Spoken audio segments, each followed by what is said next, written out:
지난 시간까지 우리가 이제 10장을 상고했고 오늘은 이제 11장을 들어갑니다. 11장 1절 예수께서 12제자에게 명하시기를 마치시고 12제자에게 명하신 것이 이제 10장의 내용이에요. 10장 1절부터 마지막 42절까지 제자들을 파송하시면서 제자들에게 이제 명하셨죠. 그런데 이 제자들에게 명하신 내용이 10장 23절을 보면은 주의 재림을 지금 또 말씀하라고 했어요. 2000년 전에 주님께서 제자들을 두씩 짝지어서 내보내시면서 이제 전도하시고 병들을 고치고 귀신을 쫓아내고 또 여러 가지의 돌아갔던 하나님의 말씀을 이제 가르치는 것을 위해서 보내시는데 2000년 전에 뭘 말씀하시는가 하니 제자들을 보내시면서 인자가 이스라엘의 모든 동네를 다 다니지 못하여 오신다. 재림에 대해서 말씀을 하고 있거든요.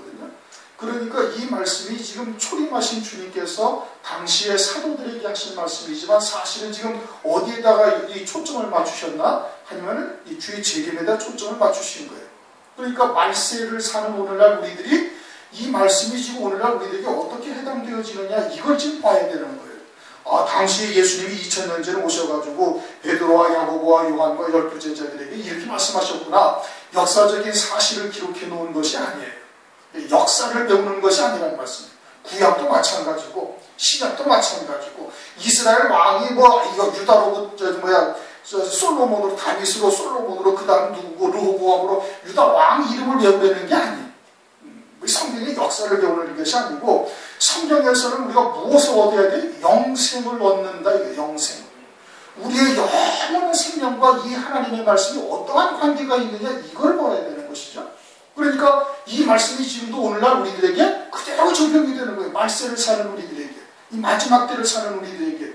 그래서 그런 의미가 무엇이냐 이 말씀을 통해서 그거를 깨달아야 되는 것이죠. 12제자의 명하기를 마치시고 이에 저희 여러 동네에서 가르치시며 전도하시려고 거기를 떠나가시냐. 주님이 다니시면서 뭘 해요? 가르치신단 말이에요. 이 동네라는 것이 이제 헬라어로 폴리스라는 단어로서 이것은 교회를 말하는 거예요. 그래서 이제 요한계시록에 하면 거룩한 성이 폴리스예요. 큰 성 바벨론 그 성도 폴리스예요. 그렇게 그것은 결국 뭘 말하는 거예요?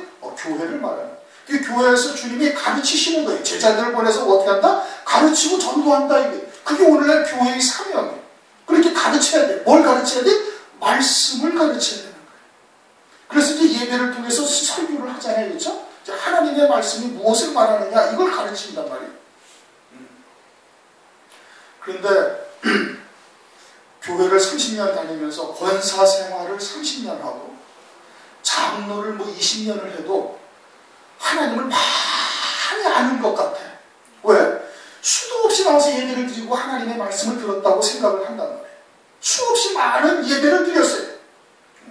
일주일이면 더 보통 주일날 2번 예배 드리죠. 또 수요일 또 금요일 예배 드리지 또 구역 예배 드리지 또 신앙이 좋은 사람들은 매일 새벽마다 나와가지고 새벽 기도를 한단 말이에요. 하나님 말씀 들어요. 일주일에 10몇 번씩 들어요. 1년이면 1년에 한 600번 700번을 듣는 거예요. 하나님의 말씀을 계속 들어서 하나님이 누구라는 것을 아는 것 같아. 근데 말씀이 하나님이세요. 그렇죠? 예수님은 말씀이 육신을 입고 오신 분이고 이제 부활승천하시고 우리에게 하나님의 말씀을 주고 가셨어요. 말씀이 하나님. 근데 말씀은 전혀 몰라. 말씀이 뭘 말하는지를 전혀 깨닫지를 못하는 거예요. 그냥 까만 건 글씨고 하얀 건 백지고 그래가지고서는 그냥 읽으려니까 목사가 읽으려니까 그냥 읽기는 있는데 이 말씀이 뭘 말하는지를 알아야지. 그래야 하나님을 아는 거지. 하늘나라에 말씀이 육신을 입었다가 말씀을 육신을 입었다 해서 또는 태초에 말씀이 계시니라 그렇게 말씀하시니까 그럼 창세기 1장 1절부터 하나님의 태초에 천지를 지으시니라 창조하시니라 에서도 요한계시록 끝까지 22장 마지막 절까지 이러한 말씀이 하늘나라에 있느냐? 이러한 말씀이 하늘나라에 있는 게 아니에요. 그렇잖아요. 하늘나라에 가면 다윗이 바세바하고 간음하는 사건이 있습니까? 유다가 다말하고 간통하는 사건이 하늘나라에 있느냐고요. 창녀로 변장해서 그렇게 잠을 자는 그 사건이 그 말씀이 하늘나라에 있다는 뜻입니까? 아니 베드로가 주님을 3번이나 부인하는 그런 말씀이 하늘나라에 있다는 뜻이에요?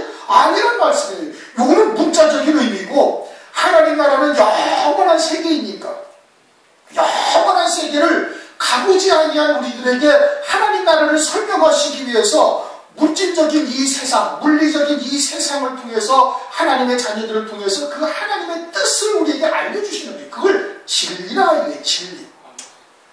그러니까 이 문자적인 하나님의 말씀의 속에 담겨져 있는 하나님의 뜻이 있단 말이에요. 태초에 천지와 만물을 하나님께서 창조하시니라. 그 창조하신다는 그 말씀이 하늘나라에 있는 것이 아니라 그 하나님께서 천지와 만물을 창조하시는 그 이면에 무엇을 어떠한 의도를 가지고 어떠한 의지를 가지고 지으셨느냐 하는 그 뜻이, 그것이 하나님이에요.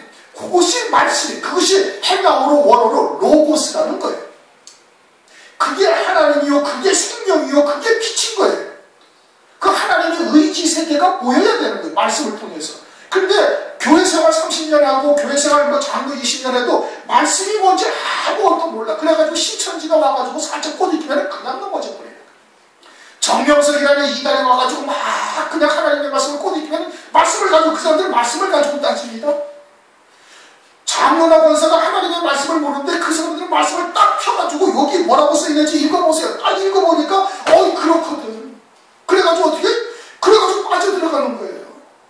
뭐 그냥 안사공 증인에 빠져들어가고 어디에 빠져들어가고 여호와의 증인, 그 사람들 말씀 아주 자기들에게 유리하게 자기들이 해석하는 쪽으로 그 말씀을 그냥 딸딸딸딸 외우고 다녀요. 그 사람 거기만 빨간 줄로 막 쳐놔가지고 쫙 피면 거기가 쫙 나와. 읽어보세요. 딱 읽어보면 그렇거든.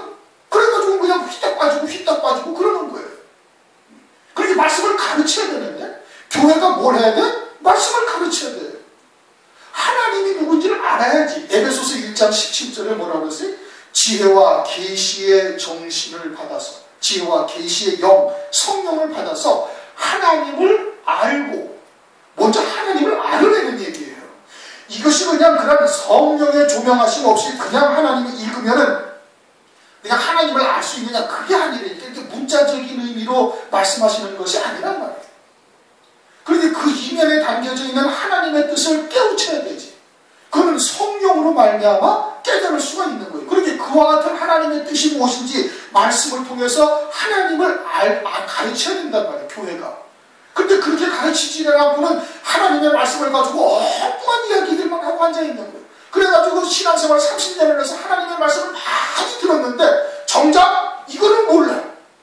성경은 하나도 모르는 거예요. 성경에 뭘 말씀하시는지 전혀 모르고 있어요.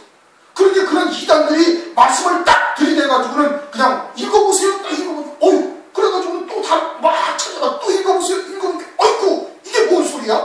이제까지 못 보던 말씀이네. 맨날 읽었어. 맨날 읽었는데 아니 갑자기 그 사람들이 하나님의 말씀 한 구절을 딱 들이대가지고 다 읽어보시는 그런 것 같아. 딱. 그러니까 말씀을 통해서 하나님을 알았으면 그런 이단에 절대 빠지지를 않는 겁니다. 그런데 교회를 다녀서 하나님을 많이 아는 것 같은데 정작 말씀은 하나도 모르니까 그런 이단들이 하나님의 말씀을 가지고 다 읽어보라고 하니까 그냥 거기에 헷가닥 다 넘어가는 일이 그래서 벌어지는 거예요. 말씀을 가르쳐야 돼요. 말씀은 곧 하나님이시니까 이 말씀을 통해서 하나님을 알아야 돼요. 그 다음에 어떻게 해야 된다? 전도해야 된다. 깨닫고 먼저 빛이 되게 하신 이유가 뭐예요? 빛을 비추려는 거예요. 그렇죠? 너희는 세상의 빛이다 이거예요. 왜? 이 세상은 아직 어둠 속에 갇혀 있으니까. 진리의 빛이 비추어지지 않고 있으니까. 그런데 먼저 빛이 되게 하신 것은 무엇 때문에? 빛을 비추라고 있는 거예요. 어떻게 빛을 비춰요? 이 생명의 빛을 어떻게 비춰야 돼? 입을 열어서 깨달은 대로 전해야 되는 거예요. 그러니까 때를 얻든지 못 얻든지 전파하라 해요. 디모데후서 4장 2절에 봤습니다. 때를 얻든지 못 얻든지 전파하기 아주 힘쓰라 이거예요. 그래서 하나님의 지혜를 받아. 그냥 그렇다고 또 막 무대부로 나가가지고 하면 그게 안 된다 이거예요. 하나님의 지혜를 받아서 또 기도하고 그래서 참으로 이와 같은 진리의 말씀, 생수의 말씀을 증거해야 될 자들을 하나님께 구하고 입용할 양식을 구하고 그리고 그 말씀을 전하는 자가 되어야 되는 거예요. 그것이 교회의 사명이에요. 여러분들에게도 진리가 무엇인지 마지막 때 하나님께서 이루어 가신 구원의 뜻이 무엇인지를 깨닫게 하신 이유는 물론 여러분들이 먼저 구원받아야 되는 것이고 여러분들이 먼저 온전한 그 그리스도의 형상으로 세워져야 되는 것이고, 그렇게 세워진 다음에 어떻게 돼? 증거해야 되는 거예요. 2절, 요한이 옥에서 그리스도의 하신 일을 듣고 제자들을 보내요. 요한이 이제 감옥에 갇혔어요. 이제 13장, 14장, 14장인가 가면은 요한이 이제 헤롯의 일로 갇혔죠. 헤롯이 그 동생의 아내를 갖다가 자기 마누라로 취해버리니까 그것이 잘못됐다, 지적했다, 그냥 감옥에 갇혔단 말이에요. 그래서 옥에서 지금 그리스도께서 하신 일을 쫙 듣는 거예요. 어떤 일을 들었냐면 이제 9장의 일을 들은 거예요. 10장은 제자들에게 하신 일이잖아요.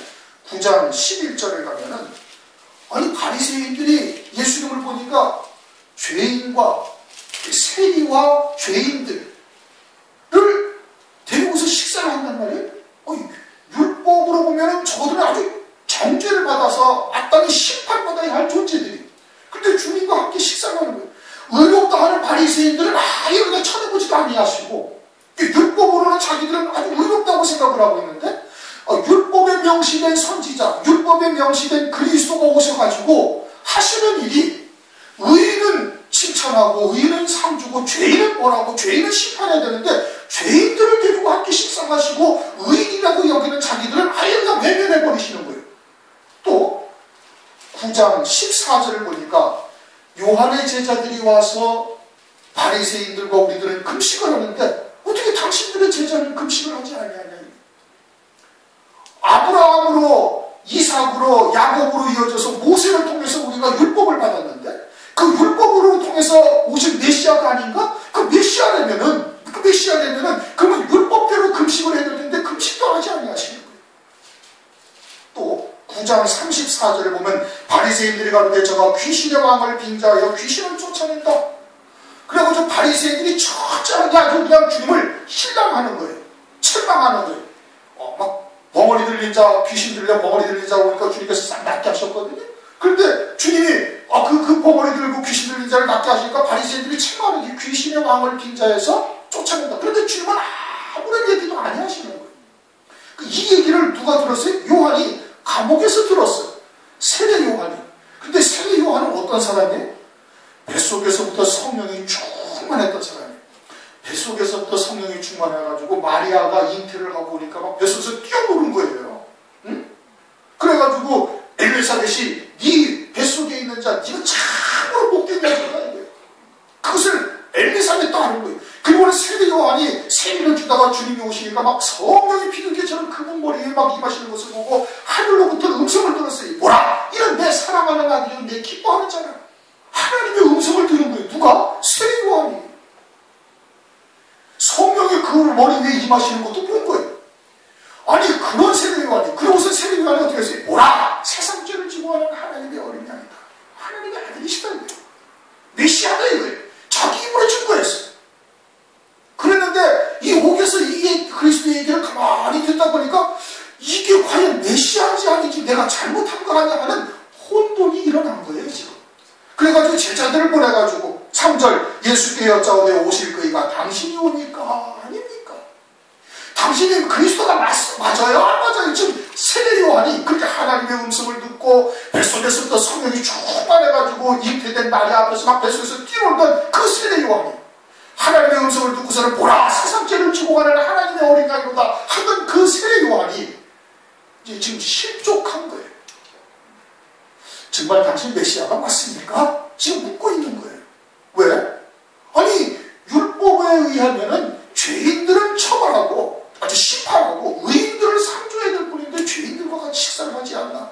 바리새인들의 귀신의 왕을 빙자해서 쫓아낸다고 말하면 하나님의 아들이라면은 당장에 한 칸에 그를 갖다가 딱 진멸하고 징벌을 해야 할 텐데 아무 소리 안 하고 그냥 그대로 당하고 있지. 율법을 통해서 금식을 해야 될 텐데 금식도 하지 아니하지. 이게 정말 맞는가 안 맞는가 지금 의문이 든 겁니다. 마지막 때도 이러하면 실족하는 거예요. 아무리 여러분들이 하나님의 말씀을 듣고 정말 마지막 때가 되었구나, 재림하실 때가 다 되었구나, 그리스도를 신부로 맞이하는 길이 무엇이로구나 라는 것을 알고 있는데 성령께서 깨닫게 하시는데 하나님의 음성을 들은 거잖아요. 그런데 세례 요한과 같이 여기고 있으면 그러면 어떻게 할 수 있다? 실족할 수도 있다 이거예요. 과연 맞은가? 과연 주께서 재림하실 것인가? 과연 예수의 증거와 하나님의 말씀을 해야 목배임을 받아야 첫째 부활의 영광 어린 양의 안에 그리스도의 신부가 되는가 하고 의심하면서 실족할 수도 있다라는 것을 지금 그림자로 계시하고 있는 겁니다. 세미나는 하나님의 음성을 들었잖아요. 성령의 비둘기처럼 이만한 것을 갖다가 봤잖아요. 그리고 지금으로 증거해서 보라 세상죄를 지고 가는 하나님의 어린 양이로다. 그런데 새 요한을 13절 모든 선지자와 및 율법의 예언한 것이 누구까지다? 요한까지다. 요한은 지금 어떠한 시각으로 바라보고 있어요? 율법의 시각으로 바라보고 있는 거예요. 율법의 시각으로. 율법적 관점에서 메시아를 바라보고 있는 거예요. 율법적 관점에서 메시아를 바라보면 메시아가 오면 이 땅에 다윗과 같은 나라가 이루어질 거라고 생각한 거예요. 그렇잖아요. 다윗 왕이 오시리라. 에레미야 서신도 말씀하고 다윗 왕을 너희가 섬기리라. 그리고 다윗 왕이 오시면은 다윗 왕처럼 메시아가 오시면 다윗 왕 때처럼 온 천하를 딱 평정하고 온 천하에서부터 막 그냥 조공을 받으며 그리고 떵떵거리고 이렇게 살 걸로 생각을 했던 거예요. 이사야서 53장에 저가 질구를 주고 너희를 위하여 채찍을 맞고 너희를 위하여 죽임당하실 것을 모르고 있는 거예요. 성경에 두 가지의 메시아에 대해서 약속을 한 겁니다. 재림하실 메시아에도 구약이 약속하셨고 초림하실 메시아도 약속을 한 거예요. 그런데 초림하실 메시아에 대해서는 관심을 두지 않냐고요. 왜? 하나님의 말씀을 잘 모르고 있었던 것이죠. 그리고 오직 재림하실 메시아에 대한 소망을 한 거예요. 그분이 오시면 이 땅이 새 하늘과 새 땅이 되어질 것이고 그리고 하나님의 공의로 그냥 다스릴 것이고 온 천하가 다 그리스도 앞에 다 무릎을 꿇을 것이다. 이렇게 지금 여기고 있었던 거예요. 그런데 오셔가지고는 그와 같이 귀신의 왕 바알세불이라고 막 명해도 아무 대꾸도 안 하고 죄인들과 같이 있어요. 그래가지고 어떻게 했는데 지금 실족한 거예요. 오실 그이가 당신입니까? 아닙니까? 우리들도 그럴 수 있다는 얘기입니다. 그러자 주님께서 예수께서 대답하여 가라사대 너희가 가서 듣고 보는 것을 요한에게 보아라. 참 주님도 참 신기하시죠. 오실 그이가 당신입니까? 아닙니까? 딱 물으면 내가 메시아다 라고 대답하면 간단해. 그렇지 않습니까? 내가 그리스도다. 세례요한이 말씀하라. 그가 하나님께서 그이가 만약 말씀하지 않으셨느냐. 세례받으면 성령이 마셔가지고 하지 않으시냐. 내가 메시아다 라고 딱 한번 답변하시면 되거든요. 근데 그렇게 안 하신 거예요. 그렇게 안 하시고 어떻게? 소경이 보며 앉은 메이가 걸으며 문둥이가 깨끗함을 받으며 귀머거리가 되며 죽은 자가 살아나며 가난한 자에게 복음이 전파된다 하라. 그냥 간단하게 내가 메시아 맞다 하고 그냥 천지와 만물을 갖다가 뇌성 한번 일으켜가지고 막 그 소리가 온 유대 땅에 한번 퍼지게 딱 한번 했으면 되잖아요. 그렇죠? 안 하셔요. 그렇게 안 하시고 가서 요한에게 소경이 보고 앉은 메이가 걸으며 문둥이가 깨끗함을 받고 그리고 귀머거리가 듣고 그리고는 죽은 자가 살아나고 가난한 자에게 복음이 전파된다. 이렇게 말씀하시는 거예요. 그래가지고 실제 주님이 막 가시면은 소경이 눈을 떴어요? 안 떴어요? 떴어요. 앉은 메이가 일어났어요? 일어났어요. 죽은 자가 살아났어요? 살아났어요. 하나님만이 보이실 수밖에 없는 표적을 지금 보이고 계시네요. 그런데 이제 많은 사람이 이제 이 부분을 이제 혼동을 하는 거예요. 어떻게 혼동을 해? 주님이 오셔가지고 소경을 눈뜨게, 육체적인 소경을 눈뜨게 하고, 육체적인 귀머거리 앉은 뱅이 문둥병자를 주님께서 치료하셨죠? 마태복음 8장 문둥병자를 깨끗하게 했죠. 죽은 자를 살아나게 했잖아요. 나사로를 살리셨잖아요. 제자들도 그랬잖아요. 그렇죠? 그러니까 주님이 오시면은 육체가 질병, 고난 등등해서 깨끗함을 얻고 자유함을 얻고 병이 낫고 그리고는 가난한 자가 복음이 전가되니까 부자가 되고 이런 것으로 육체에 관한 것으로 지금 알고 있단 말이에요. 만약에 이것이 육체에 관한 거라면은 육체의 소경에 눈을 뜨고 육체가 귀머거리가 다시 듣고 또 죽은 자가 살아난다. 이것이 주님이 그렇게만 하시는 역사란다면은 그런다면은 어떻게 해야 되나? 주님이 계시는 동안에는 유대 땅에 죽은 자가 다 살아났어야 돼. 소경이 다 눈을 떴어야 돼. 그렇잖아요? 왜? 그리스도가 오셨으니까. 메시아가 오셨으니까. 그런데 육체에 국한된 말씀이다. 육체의 질병을 고치고 육체 가난한 자가 부자가 되고 육체가 죽은 자가 살아난다면 육체가 죽은 자가 다 살아났어야 돼. 주님이 계신데. 아울러 지금도 말씀으로 계시니까 지금도 죽은 자가 다 살아나서 영원히 살아야 돼. 그래요? 안 그래요? 그렇지. 그분이 메시아 맞지 않습니까? 하나님의 아들 맞잖아요? 하나님의 아들이 오시면 반드시 소경의 눈을 뜨고 누구는 눈을 뜨고 혹이라도 어떤 자는 눈을 뜨고 혹이라도 어떤 자는 눈을 못 뜬다. 이게 아니라 누구든지 다 소경은 눈을 뜨는 거예요. 누구든지 귀머거리는 다 뜨는 거예요. 누구든지 앉은 뱅이는 다 일어나고 누구든지 문둥병 문둥병자는 다 치료받고 누구든지 죽은 자는 다 살아난다고 지금 말씀하고 있는 거예요. 누구든지 가난한 자는 다 복음이 전파된다고 지금 말씀하고 있는 거예요. 혹 일어날 수도 있고 죽은 자가 혹 안 일어날 수도 있다. 이게 아니니까요. 그러니까 이게 육체적인 관계, 질병에 관한 문제라면 모든 죽은 자가 예수님 계실 때 다 살아나야 돼. 그리고 말씀이 또 존재하니까. 그리고 계속해서 그들이 살아나서 2000년 전에 유대 땅에 살던 사람들이 지금도 살아있어야 돼. 그리고 오늘날도 예수를 믿는 우리들은 죽지 않고 그냥 살아있어야 돼. 그렇습니까? 아니란 말이에요. 그러니까 이것은 어디에 육체에 속한 얘기가 아니라 이 뜻이에요. 지난번에도 말씀드렸던 것처럼 그러면 육체의 질병을 주님이 고치시는 것이 아니냐? 아니요. 있을 수 있다 이거예요. 그러나 말씀의 본질은 그것이 아니다 이거예요. 마귀가 질병을 주고 마귀가 고난을 주고 마귀가 가난하게 하고 마귀가 사망에 이르게 죽음에 이르게 한단 말이에요. 만약에 이것이 그와 같은 마귀의 역사를 또 두 번째 그럼 마귀의 역사를 멸하는 것이라면 주님께서 창조주요 전능자시죠. 그렇죠? 마귀는 피조물이에요. 그냥 마귀를 그 순간 딱 없애버리면 돼. 지옥에 그냥 바로 보내버리면 돼. 그렇지 않습니까? 하실 수 있어요? 없어요? 하실 수 있어요. 그러니까 마귀를 딱 지옥에 보내버리시면 된 거예요. 근데 마귀는 그때도 그냥 그대로 있고 예수님 당시에도 그냥 있고 지금까지도 그대로 지금 마귀가 역사를 하고 있는 거예요. 그러니까 이것은 지금 뭘 말하는 거예요? 아, 이것은 육체의 소경, 육체의 죽은 자를 말하는 것이 아니라 그 이면에 다른 뜻이 있다 이겁니다. 다른 뜻이 있다. 그럼 뭘 말하느냐? 뭘 듣고 본 것을 가서 전하라고 말하느냐? 마태복음 3장을 보십시오.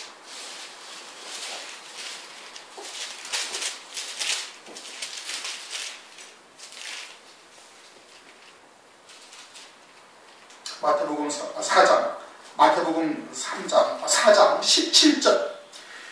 4장 17절. 이제 3장은 이제 세례 요한이 이제 보라 천국에 가까웠느니라 회개하라 그렇게 말씀하시죠. 예수님이 뭐라고 외치셨냐 하면은 일성이 4장 17절 다 같이 있습니다. 시작. 이때부터 예수께서 비로소 전파해 가라사대 회개하라 천국이 가까웠느니라 하시더라.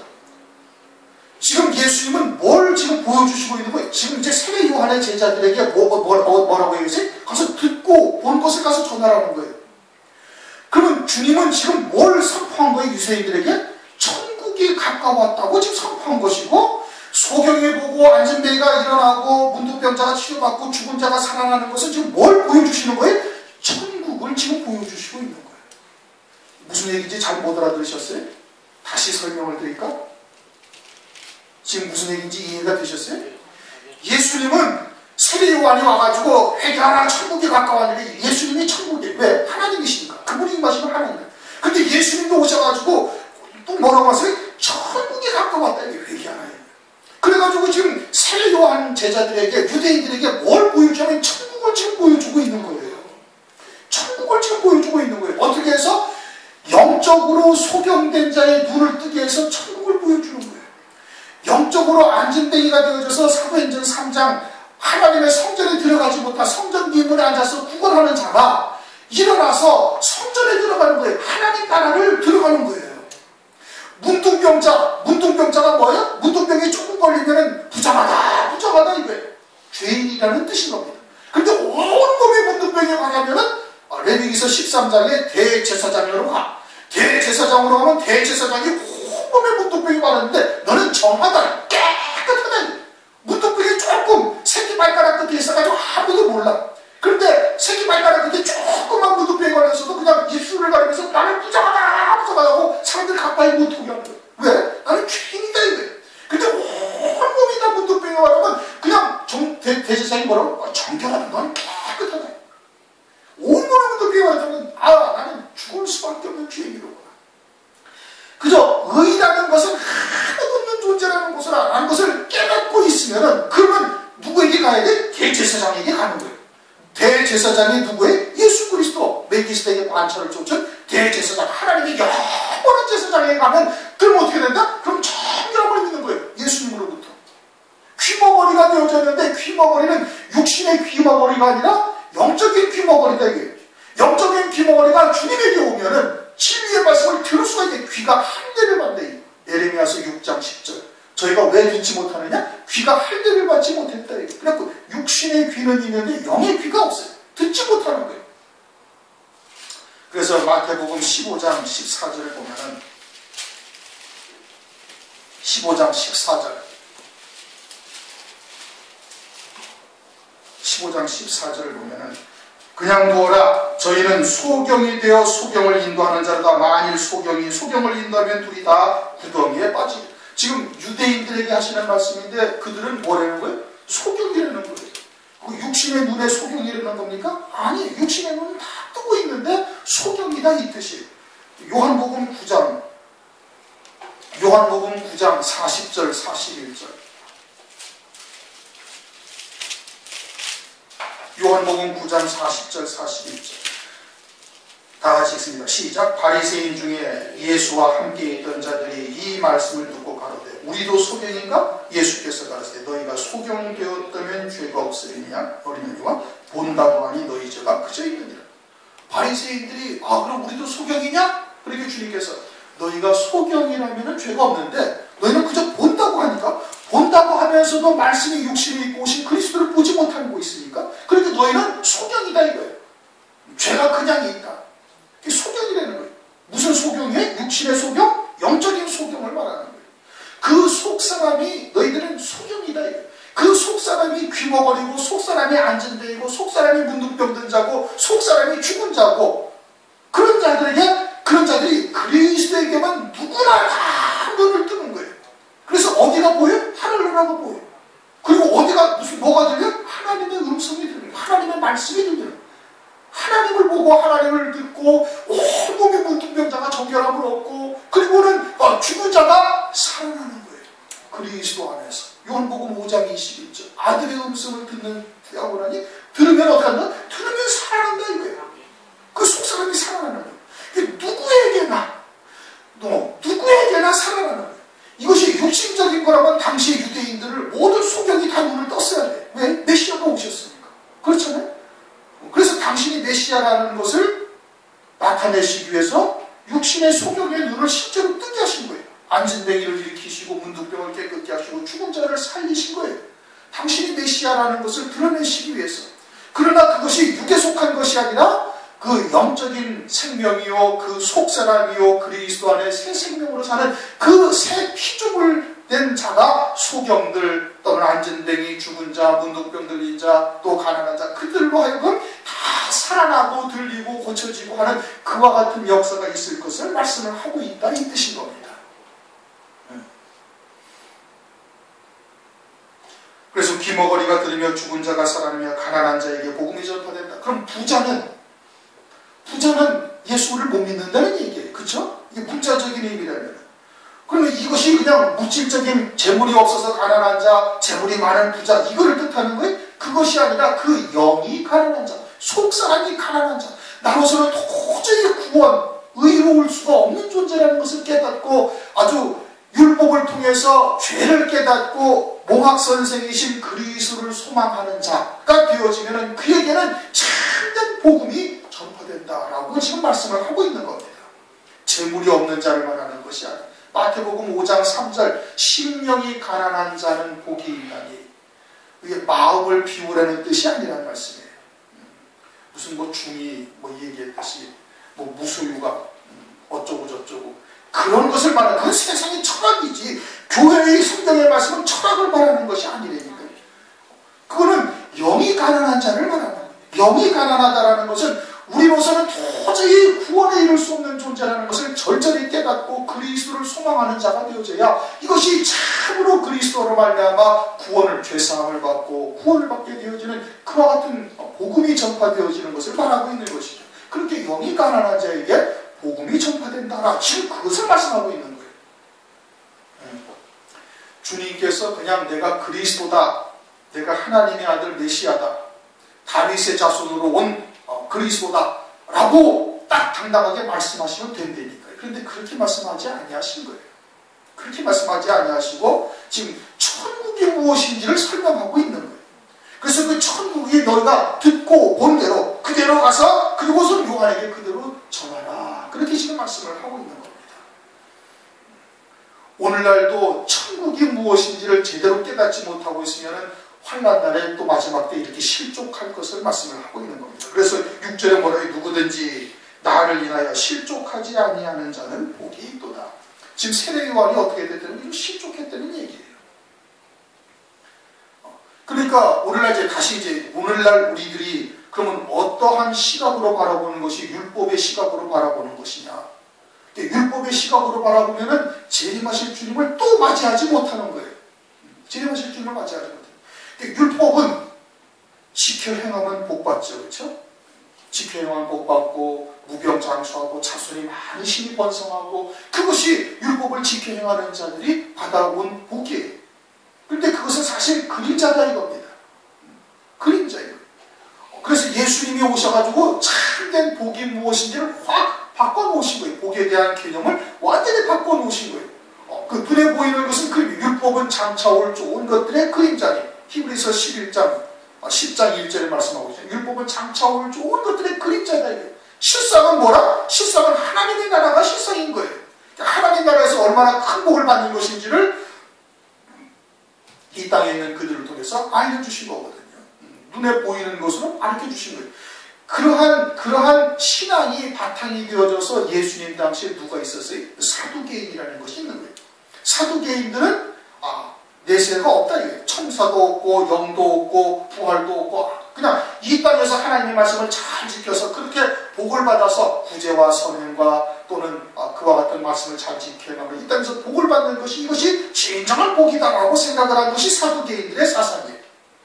또 한 가지는 어떤 사람들이 있어요? 바리새인들이 있어요. 율법을 철저히 지켜서 그리고서는 하나님의 말씀에 조금도 어긋남이 없이 살아가는 생활의 교훈으로 바꾼 자들, 행함의 도를 쫓는 거예요. 육체의 경건주의가 된 거예요. 그렇게 유대인들의 큰 사상이 두 가지 사상이 있었던 겁니다.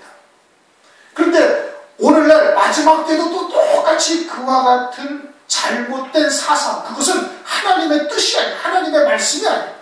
하나님의 뜻을 모르니까 30년 동안 신앙생활에도 말씀이 뭔지를 모르고 까만 건 글씨고 하얀 건 저백인가 알고 있으니까 그러한 사상에 물들어서 살고 있는 하나님의 백성들이 또 있는 거예요. 오늘날 바리새적인 신앙, 사두개적인 신앙을 가지고 있는 거예요. 그래서 나온 것이 뭐예요? 이제 세속적, 기복적 신앙인 겁니다. 예수 믿고 복받고, 예수 믿고 잘되고, 예수 믿고 출세하고, 예수 믿고 3년 이내에 집 못 사면 그건 예수 잘 믿는 놈 거다. 마치 이와 같이 사두개적 신앙과 다를 바가 하나도 없는 신앙이, 그러한 사상이 오늘날 교회 안에 있는 거예요. 그렇게 되다 보니까 예수 믿고 잘 되는 것이, 이것이 진짜 복이고, 이것이 하나님의 그런 교회고 하나님의 택한 백성들의 선민으로서의 마땅한 것이라고 이렇게 생각을 하고 있다 이겁니다. 그러다 보니까 장차 올 환란은 어떻게? 환란은 우리와 상관이 없는 것이 되는 거예요. 왜? 환란이 하나님의 말씀이 예수 믿고 복받고 예수 믿고 잘되고 예수 믿고 세상에서 출세하는 것인데, 그러한 하나님의 자녀들에게 환란을 주실 리가 없다 이거죠. 그 환란은 예수 밖에 있는 사람들이거나 예수도 그냥 덜 떨어지게 믿는 사람들이 환란을 당한다. 그래서 환란전에 교회는 다 휴거된다. 아니면 환란이라는 것 자체가 아예 없다. 해서 무천년설이나 환란전 휴거설이 나오게 된 겁니다.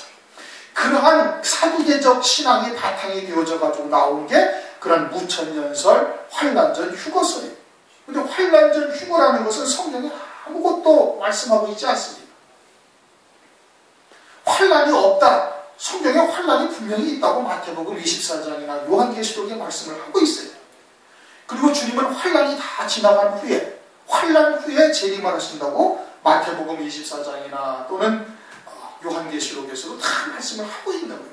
그렇게 어거지로 하나님의 말씀을 해석을 해서 환란전 휴거라는 이와 같은 설들을 주장하고 무천년설을 주장하는 겁니다. 어디에서 나온 거예요? 세속적이고 기복적인 신앙에서 나온 겁니다. 사두개적 신앙이 바탕이 된 거예요. 또 한 가지는 바리새적인 신앙입니다. 바리새적 신앙은 뭐예요? 육체의 경건주의를 쫓는 거예요.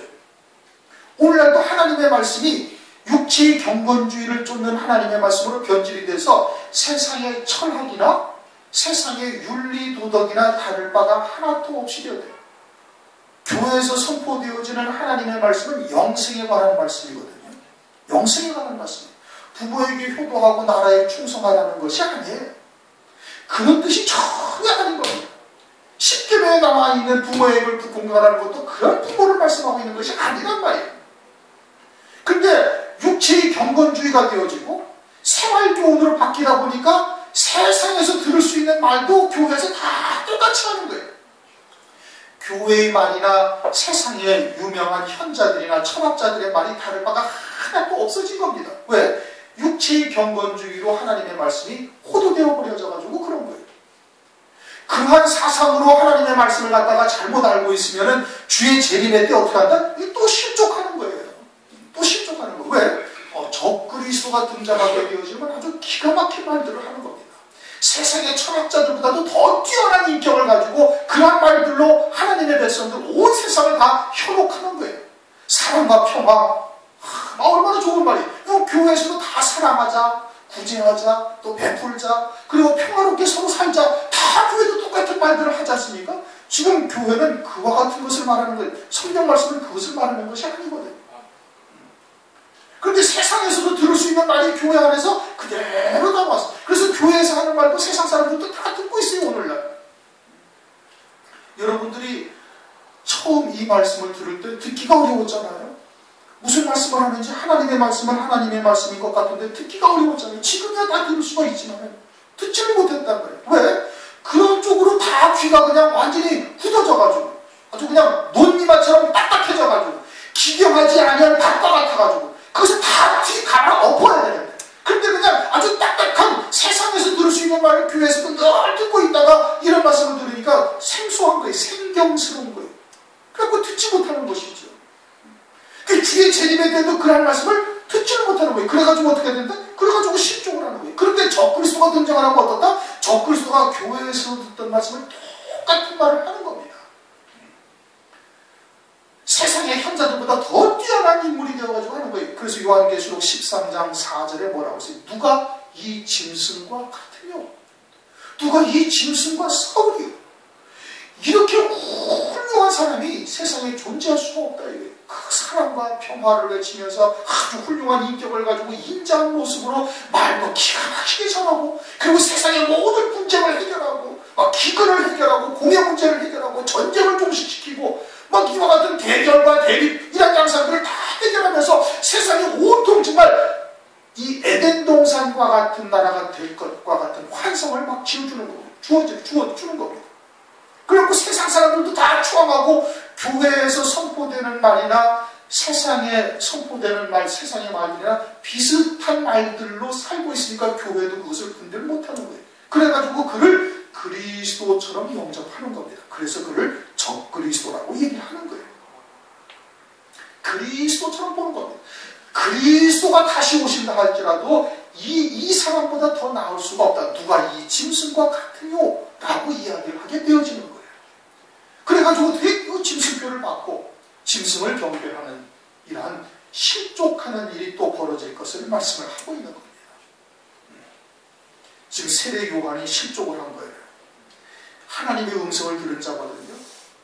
그리고 성령이 임하셔서 그리스도가 하나님의 어린 양이라는 것을 자기 눈으로 똑똑히 본 사람인데 그런데 실족을 하는 거예요. 왜? 율법적 시각으로 그리스도를 수망하고 있었기 때문에 그러는 겁니다. 그런데 오늘날도 똑같은 율법적 시각으로 재림하신 주님을 수망하고 있어요. 예수 믿고 복받고 예수 믿고 잘되고 예수 믿고 출세하고 그래서 환란은 우리가 상관이 없다라고 결론이 딱 지어진 겁니다. 또는 생활교훈으로 하나님의 말씀이 변질이 되어가지고 세상의 철학자나 세상의 유명한 현자들이나 또는 윤리도덕과 같은 말씀으로 바뀌어져서 세상에서 듣던 말이나 교회에서 듣던 말이나 다른 바가 하나도 없어집니다. 근데 적그리스도가 등장하면은 기가 막힌 감히 이상의 소크라테스나 이런 철학자들도 할 수 없었던 기가 막힌 논리와 기가 막힌 말들로 하나님의 백성이나 세상을 다 현혹시켜버리는 겁니다. 사랑과 평화나 또는 세상의 기근이나 전쟁을 해결하고 세상을 마치 에덴 동산처럼 파라다이스처럼 될 것처럼 현혹을 시키는 겁니다. 그래가지고 교회도 다 그를 갖다가 그리스도처럼 영접하게 되어지는 역사가 벌어지게 되어질 것을 말씀을 하고 있는 거예요. 그렇게 되어지면 어떡한다? 실족한다 이러는데 누구든지 나를 인하여 실족하지 아니하는 자는 복이 있도다. 진리가 무엇인지를 깨닫지 못하면 실족하는 거예요. 재림하실 그리스도께서 어떠한 구원을 이루실 것인지를 깨닫지 못하면 실족하는 거예요. 들어도 자기의 속사람이 육이 죽지 아니하고 계속 육으로 살게 되어지는 또 실족하는 겁니다. 이 말씀을 잘 보셔야 돼요. 이게 과거에 세례 요한이 이렇게 실족했다, 이것으로 끝나는 게 아닌 것 같아요. 그걸 말씀하고 있는 게 아닙니다. 그들을 지금 교훈 삼아서 거울로 보고 이 말세를 사는 우리들로 어떻게 하여야 온전한 재림하실 주님을 맞이할 수 있는지를 지금 설명을 하고 있는 겁니다. 그리스도께서 천국을 지금 선포하신 거예요. 천국을 보여주신 거예요. 물질세계 혹은 육체에 속한 소경, 귀머거리, 안진뱅이, 중풍병자, 죽은 자, 가난한 자, 이들에게 지금 말씀하고 있는 것이 아니다 이거예요. 우리가 하나님의 말씀이 무엇을 말씀하시는지 초점을 주님과 맞춰야 돼요. 주님은 하나님 나라를 설명하고 있는데 우리는 육신의 세계, 물질 세계를 바라보면서 성경을 보면 전혀 초점이 맞지 아니하는 거예요. 그러면 어떻게 된다? 그러면 실족하는 거예요. 언제? 주의 재림의 때. 이제 얼마 남지 않았는데 그때 주의 재림을 맞이하지 못하면 이제까지 신앙생활하는 것이 다 헛겁니다. 안 하기만도 못한 거예요. 이왕 예수를 믿고 이왕 하나님을 믿고 있다면 하나님이 누구신지를 제대로 알아야 되는 거예요. 우리가 생각하는 하나님과 성경에서 말씀하시는 하나님이 다르면은 그러면 실족하게 되어지는 거예요. 그러니까 뭘 알아야 돼? 말씀을 알아야 되는 거예요. 말씀을 자세히 볼 수 있어야 되는 것이고 말씀을 통해서 하나님이 뭘 말씀하시고자 하는지 하나님의 의도가 무엇인지를 제대로 깨달아야 이 마지막 때 온전한 구원에 이를 수가 있게 되어져요. 다 같이 통속을